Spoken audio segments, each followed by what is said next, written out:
ఎలాగున్నారు? అందరూ బాగున్నారా? నేను సునీత కుకింగ్. ఈరోజు నేను ఏం చేస్తున్నానంటే కొబ్బరికాయ తీసుకున్నాను. ఇది కొడితే ఇది కురుడికాయ ఉంది. ఇందులోంచి కురుడికాయ తీస్తున్నాను. చూడండి ఎలాగుందో. నాకు లైక్ చేయండి, కామెంట్ చేయండి, సబ్స్క్రైబర్ చేసుకోండి. అలాగే ఇంకోటి కూడా కొడితే అది కూడా కురుడికాయ ఉంది. కురుడికాయలతో నేను ఏం చేస్తున్నానంటే కరివేపాకు పచ్చడి చేస్తున్నాను. కొబ్బరికాయ, ఎండి కొబ్బరి, కరివేపాకు పచ్చడి చేస్తున్నాను. అది మనకి కరివేపాకు అన్నది హెయిర్కి ఎంతో మంచిది. హెయిర్ నల్లగా వస్తుంది, అలాగే కంటికి కూడా చాలా మంచిది. ఇలాగా మన కొబ్బరికాయ వేసుకుని పచ్చడి చేసుకుంటే చాలా టేస్టీగా ఉంటుంది. ఈ రెండు తీసుకున్నాను కదా నేను. ఈ రెండు వెయ్యను, ఒకటే వేస్తున్నాను. ఈ పెద్దది వేస్తున్నాను, ఈ చిన్నది తీసేస్తున్నాను. ఇది ఒకటి సరిపోతుంది. అలాగే నేను కరివేపాకు తీసుకున్నాను.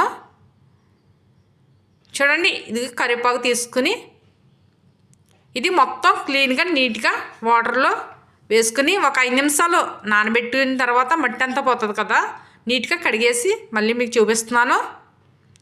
ఇందులోకి అలాగే నేను ఏమేమి తీసుకున్నానంటే పచ్చిశనగపప్పు, సాయమినపప్పు, ఆవాలు, జీలకర్ర, పచ్చిమిరకాయలు తీసుకున్నాను 4, వెల్లుల్లిపాయలు, పల్లీలు తీసుకున్నాను. పల్లీలు ఇవన్నీ వేగనిస్తే చాలా టేస్టీగా ఉంటుంది మనకు పచ్చడి అన్నది. పల్లీలు, కొంచెం పచ్చిశనగపప్పు, సాయమినపప్పు ఇవన్నీ దోరగా వేగనిచ్చుకుంటే చాలా టేస్టీగా ఉంటుంది. అలాగే నేను కొబ్బరికాయ ప్లేట్లో కప్పులో కోసేస్తున్నాను. ఇలా పొడవుగా ముక్కలు కట్ చేసుకోవాలి. నేను అలాగే స్టవ్ వెలిగించి కళాయి పెట్టి ఆయిల్ వేసాను. ఆయిల్ వీటెక్కిన తర్వాత ముందుగా పచ్చిశనగపప్పు, అలాగే పల్లీలు, జీలకర్ర వేసాను. అంటే ముందుగా కొంచెం బ్రౌన్ కలర్ లైట్గా వచ్చిన తర్వాత గోల్డెన్ కలరు, అప్పుడు మనం పచ్చిమిరకాయ, వెల్లుల్లిపాయలు వేసుకోవాలి.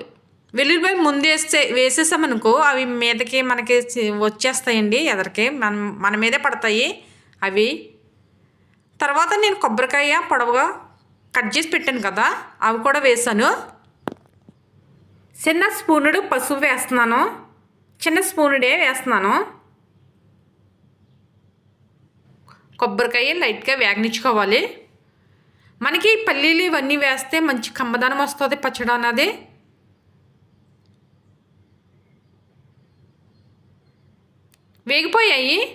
వేగిపోయిన తర్వాత చల్లారాలి కదా, అందుకని నేను వేరే ప్లేట్లోకి తీసేస్తున్నాను ఇవన్నీని.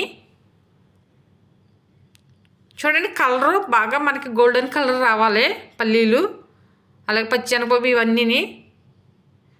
తర్వాత నేను కడిగి పెట్టిన కరివేపాకు కూడా అదే కళాయిలో వేస్తున్నాను. ఇది మనం చూడండి కడిగేసి ఇలాగా ఆకులన్నీ మొత్తం తీసేసుకున్న తర్వాత ఇవి వేసేసుకుని వేగనిచ్చుకోవాలి.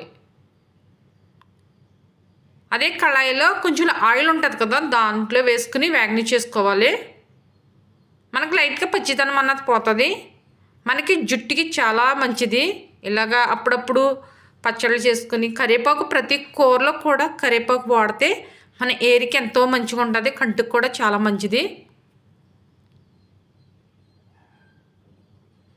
అలాగే నేను మిక్సీ జార్ తీసుకున్నాను.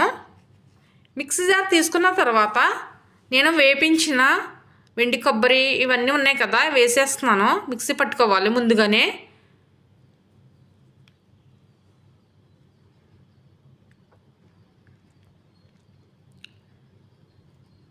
వేసిన తర్వాత మిక్సీ చూడండి ఇలా పట్టేసుకున్న తర్వాత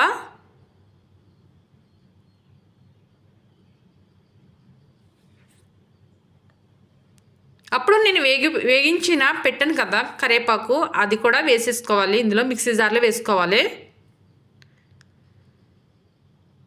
ఇలా రావాలి. బాగా బ్లాక్గా వచ్చేయకూడదు, అలాగని పచ్చిదనంగా ఉండకూడదు, మీడియంగా ఉండాలి మన కరివేపాకు అన్నది.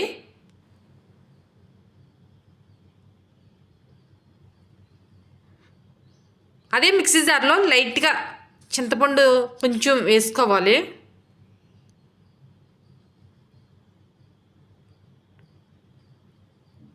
చింతపండు వేసుకున్న తర్వాత 1 స్పూను సాల్ట్ వేస్తున్నాను. వేసిన తర్వాత ఇది మిక్సీ పట్టేసుకొని అదే కళాయిలో నేను ఆయిల్ పోస్తున్నాను. ఆయిల్ వీటెక్కిన తర్వాత అలాగే పచ్చెనగపప్పు, సాయమినపప్పు, ఆవాలు, జీలకర్ర, వెల్లుల్లిపాయలు వేగనిచ్చుకోవాలి. ఈ ఆయిల్లో లైట్ కలరు గోల్డెన్ కలర్ వచ్చిన తర్వాత వెండిమిరగాయలు కూడా వేసేసుకోవాలి. ముందుగా వెండిమిరగాయలు వేసేసుకుంటే అవి ఏంటంటే నాకు ఒక్క వెండిమిరగాయ పడిపోయిందిలేండి, అలా పర్వాలేదు. కాకపోతే వెండిమిరగాయలు వేసేసుకుంటే, అలాగే కరివేపాకు కూడా వేసాను. ముందుగానే బాగా బ్లాక్ వచ్చేస్తాయి, వాటితో పాటు వేగించుకోకూడదు, లాస్ట్లో వేసుకోవాలి. తర్వాత నేను ఇది కూడా వేసేస్తున్నాను, కరివేపాకు, ఎండు కొబ్బరి.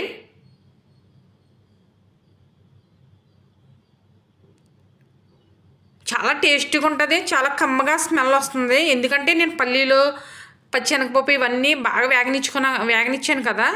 లైట్గా అది మిక్సీ జార్ కడిగేసిన వాటర్ లైట్గా వేసుకోవాలి. ఎందుకంటే మనకి పచ్చడంతా కలిసి మనకి కమ్మదనం అన్నది, టేస్ట్ అన్నది వస్తుంది.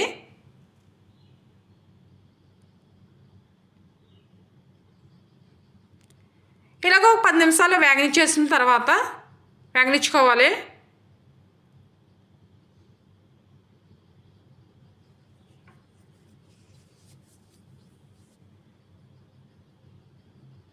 ఒకసారి ట్రై చేయండి, వీలైతే మీకు చాలా మంచిది కూడాను, ఆరోగ్యానికి కూడా మంచిది.